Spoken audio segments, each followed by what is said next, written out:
et ben comme toutes les semaines, on se retrouve pour faire un petit point sur l'évolution de ma grossesse. Donc cette semaine, je suis en semaine 26. Et oui, déjà 6 mois et demi, ça passe très vite. Et vraiment cette semaine, j'ai pris un très gros coup de bâton. C'est-à-dire que je me suis rendu compte que j'étais vraiment fatiguée. Enfin, le cap des 6 mois, je sais pas si ça existe vraiment, mais moi je l'ai ressenti. C'est-à-dire qu'en plus il a fait très chaud là en Guyane pendant cette semaine. J'avais vraiment les jambes très lourdes et j'étais épuisée, vraiment épuisée. Et cette semaine j'étais de repos puisque j'avais une semaine de carence à respecter par rapport à mon CDD. Bref, je pouvais pas travailler pendant une semaine et ben c'est tombé à pic. Je n'ai fait que me reposer, glandouiller, vraiment c'était topissime. Et je me suis remise à dormir tard, à faire des grasses mat jusqu'à 10h30, ce qui ne m'était plus arrivé depuis très longtemps parce que je me réveillais entre 7 et 9 quoi, grand max. J'étais levée.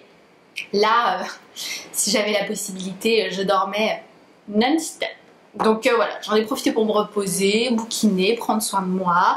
Je suis allée me faire masser les jambes et tout par une masseuse absolument top qui m'a préparé une huile exprès en faisant très attention aux huiles essentielles qu'elle employait. Elle a mis que du lavandin. Apparemment le lavandin c'est une huile essentielle très neutre qu'on peut facilement utiliser pendant la grossesse. Donc ça c'était assez top.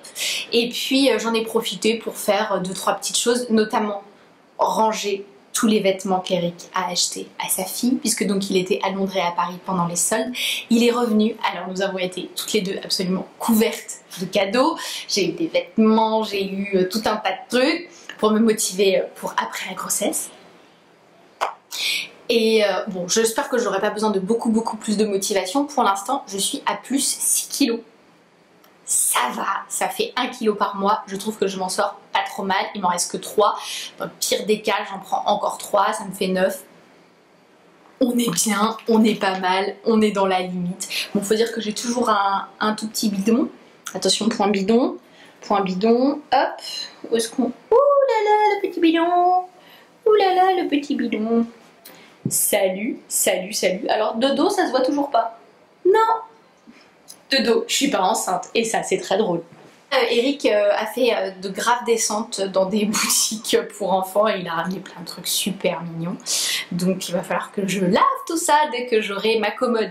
J'en ai aussi profité pour m'occuper de ma valise de maternité puisque il y a une personne qui a grandement besoin d'être rassurée et qui préfère que tout soit extrêmement prêt parce que je pense que le jour où je vais devoir accoucher ça va être grande panique pour lui. Donc j'ai commencé à tout préparer. Alors je me suis renseignée sur internet, j'ai regardé les différentes listes de naissance, ce qu'il fallait emmener pour le bébé, ce qu'il fallait emmener pour moi, et le plus compliqué honnêtement j'ai trouvé que c'était la trousse de toilette à préparer. Vraisemblablement à la maternité pour les bébés on nous fournit à peu près tout ce qu'il faut, sauf les couches, enfin en tout cas dans la maternité où je vais accoucher ils fournissent pas les couches.